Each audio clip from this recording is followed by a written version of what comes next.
मुबीन जो है ना बेहोश है और उसे कोई नहीं है किसी किस्म की होश। वो कहने लगा, इमरान ने कहने लगा कि डॉक्टर तो रूम में गया बाजी, वो ना वेंटिलेटर पे ऊपर है लेकिन उसको ना नहीं बस किसी किस्म की नहीं होश है। लेकिन उसने कह दिया कि जो सज्जा बाजू है ना उन्होंने काट दिया है।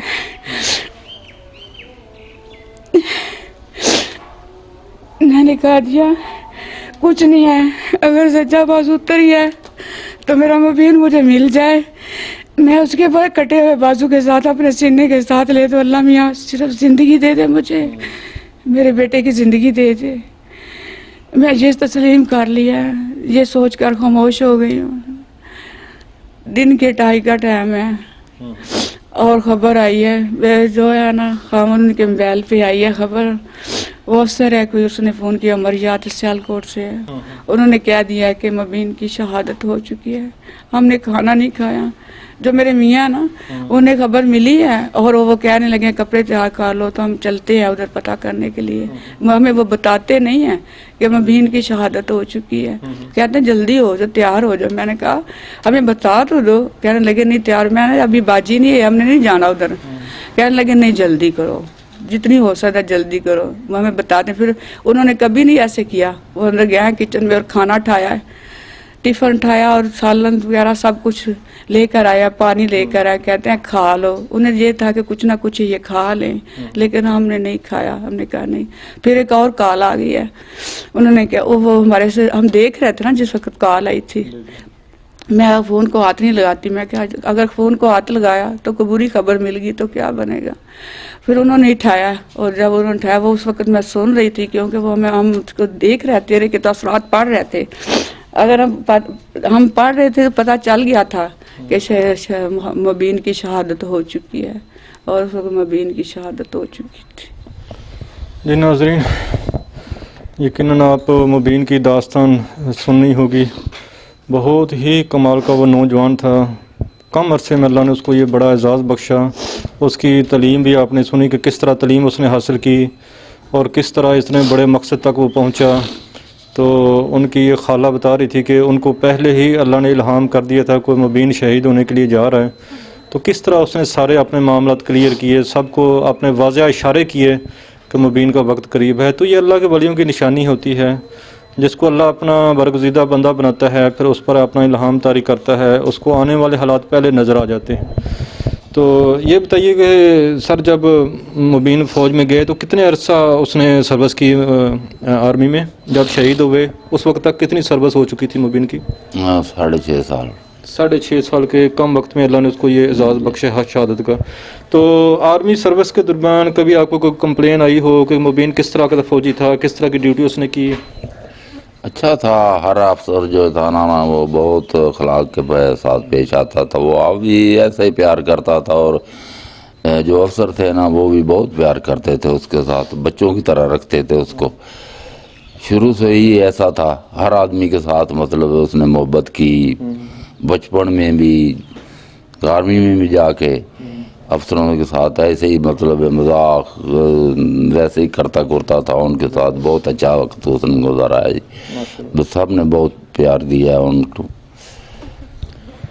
जी यकीनन बात वही है। अभी मैं जिस गांव में आया हुआ हूं, मैंने यहां आते हुए भी कुछ लोगों से पूछा, क्योंकि एक तो ये शहादत का वाक़या ताज़ा है।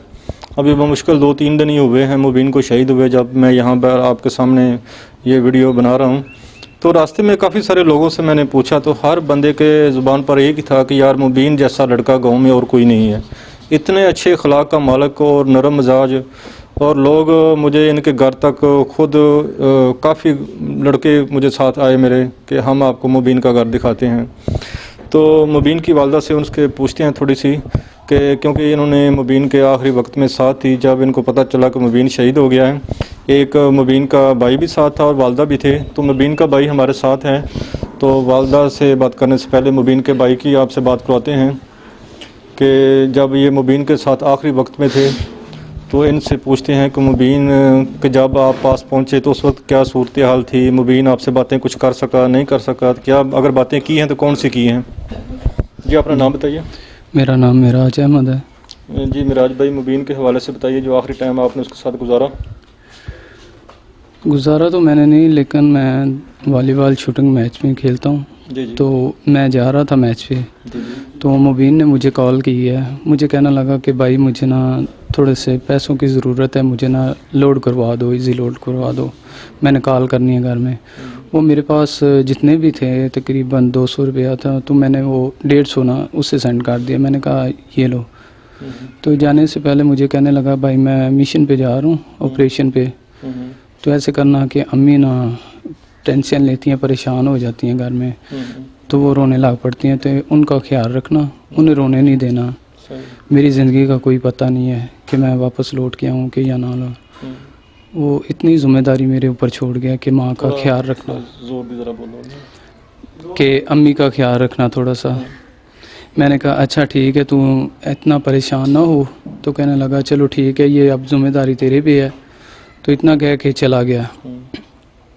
तो वहाँ से कॉल आती है सीएम से कि मुबीन थोड़ा सा ना धमाके में ज़ख्मी हो गया है, तो आप ऐसा करें कि आप उसके पास आ जाएं, अभी उससे ना ज़रूरत है आपकी। तो मैं और मेरी अम्मी ना दोनों हम चले गए हैं। तो उधर जाके उन्होंने वैसे हमें दिखाया नहीं है, क्वार्टर में ले गए, वहाँ पे गेस्ट रूम में बिठाया, हमें नाश्ता किया, लेकिन नाश्ता नहीं किया। नाश्ता लेके आए हैं, नहीं किया। तो वालदा को उन्होंने ना बोला कि आप चली जाओ उधर ना क्वार्टर में, उधर औरतों के पास बैठेंगी कि जो उनका ज़हन है, ज़हनी तवाज़ुन जो है ना वो दुरुस्त हो जाएगा, ये टेंशन से ना थोड़ा सा इजी हो जाएंगी। तो वो वालदा मेरी उधर चली गई। तो उधर कप्तान कैप्टन थे, सफ़ियान थे। तो उधर महताब साहब वो मुझे साथ लेके चले गए हैं हॉस्पिटल में गए हैं। तो उधर ना उन्होंने मुझे दिखाया है मुबीन को मैंने जब देखा है तो उसका एक बाजू जो है ना वो शहीद हो गया था। तो उसके बाद जो होश में था मुबीन उस वक्त? नहीं, बेहोश था। जब आप पहुंचे जब मैं बेहोशी के आलम में, मुझे ये लग रहा था कि वो मेरे जाने से पहले ही ना शहादत पा चुके थे। लेकिन डॉक्टरों का कहना था कि अभी सांस जो है ना वो चल रही है। मैंने पूछा उनसे कि क्या हालात हैं मुबीन के, कहने लगे कि काफ़ी बेहतर है, आगे से ख़तरे से बाहर हैं। लेकिन मुझे नहीं लगा। मैंने कहा कि ये डॉक्टर हैं, ये खुद जानते हैं, तो इन्हें पता है। तो इतने देर में मैं बस वो उसके हालात देखे हैं मुबीन के। उसके ना सर पे भी लगे हुए थे, उधर होंठ पे भी इधर थे, तो काफ़ी चेहरे पे भी थे। तो ये देख के मैं वापस आ गया हूँ। तो चंद मिनट बाद, तकरीबन 2 घंटे बाद मुझे ख़बर मिल जाती है, वो आ जाते हैं मेरे पास आर्मी वाले। तो मुझे अलहदगी में करके ना मुझे कहने लगे कि अब वालदा की ज़िम्मेदारी तुम्हारे ऊपर है, कि वो इतनी दूर आए हैं, प्रदेश में आए हैं, कहीं टूट ना जाएं, कुछ हो ना जाए, तो हौसला देना तुमने देना है, अब सारा तुम्हारे ऊपर डिपेंड करता है, जो भी करना ना तुम नहीं करना है। मैंने कहा ठीक है सर। जब उन्होंने बताया कि भाई मुबीन की शहादत हो गई है, तो दुख तो काफ़ी भी हुआ, आंसू भी आया, रोना भी आया बहुत ज़्यादा। लेकिन मैं अपनी वालदा के सामने टूटा नहीं हूँ। मैंने अपनी वालदा को हौसला दिया, हौसला बढ़ाया मैंने वालदा का। तो फिर वालदा मुझे कहने लगी कि अहमद क्या बात है। मैंने कहा अम्मी कुछ नहीं है। तो मेरी वालदा को पता चल गया। मुझे कहने लगी कि तू मेरे साथ धोखा कर रहा है, तो मैंने माफ़ नहीं करना। फिर मैं ना रो पड़ा हूँ। मैं अम्मी के गले के साथ ला के रोया हूँ। मैंने कहा अम्मी मुबीन शहीद हो गया। तो ये बात हुई थी, बस इतनी बात है। जी नाज़रीन, मुबीन की आपने दास्तान सुनी जो आखिरी वक्त में थी। तो घर वाले वहाँ पहुँचे, लेकिन कुछ बात ना